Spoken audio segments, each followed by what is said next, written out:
Hey there, good morning everyone. Thursday the 13th of October 2022. This morning's devotional is a reading from the first book of Samuel, chapter 12, verse 16, which reads, "Now then, stand still and see this great thing the Lord is about to do before your eyes." Have you ever wondered about the amazing ways God cares for us? Well, if you have not, perhaps it might be time to stop running and to stand still for a while. Consider a shark. It's probably the last thing that you think of. And what's the first thing that you think of when you hear the name shark? That's it, teeth. There are more than 400 species of shark in the world, and they all have teeth, lots and lots of them.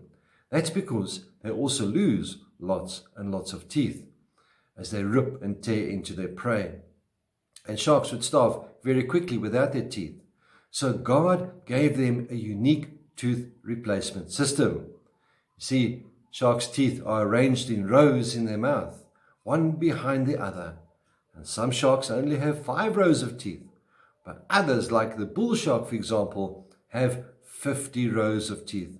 Now imagine brushing all those teeth in the morning. It's a struggle just to brush the 1 or 2 that we might have. But these rows of teeth act like conveyor belts. So when one tooth is lost, another tooth from behind pushes forward and replaces that tooth.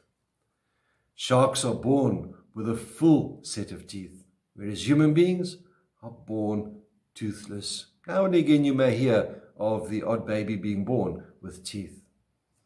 The teeth of sharks also vary in shape and size, depending on the type of shark and what it eats. For example, the short-fin mako shark has razor-like teeth for tearing its prey, while the zebra shark has flat teeth for grinding and crushing the shells of the mollusks it likes to eat. Now you may wonder, where on earth am I going with this today? You see, sharks are not the only creatures that God takes care of in unique ways. He comes up with some pretty unusual ways to take care of his people too. Think about the Israelites as they wandered around the desert for 40 years. Their shoes and their clothing never wore out. Now imagine that, never having to go to another shop to buy clothes again. Oh, what a pleasure. Then there was Elijah. God fed him by sending ravens with bread and meat. And we can find this in 1 Kings chapter 17, verse 4.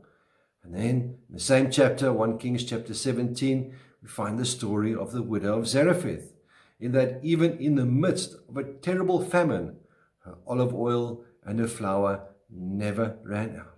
What a miracle! What about the feeding of the 5,000 in Matthew chapter 14, and then later on in Matthew chapter 15, the feeding of the 4,000? And there are many more examples of God's provision and care for his people and protection in the Bible. And I would encourage you to have a look for them. Here's another one. When Jesus was in the desert for 40 days and 40 nights, who cared for him? Well, not your local supermarket, but God himself. The point of this is all that God takes care of his people, sometimes in amazing, in creative, and miraculous ways. My dear friends, the next time you are tempted to question God's care and provision in your life, stop, look up, and see what it does for you each and every day while you are still alive here on earth. You can always trust him to take care of you. Just watch and see in what creative ways he does this. May the Lord be with you, may he bless you, may he cause his face to shine upon you, and be with you always. Goodbye.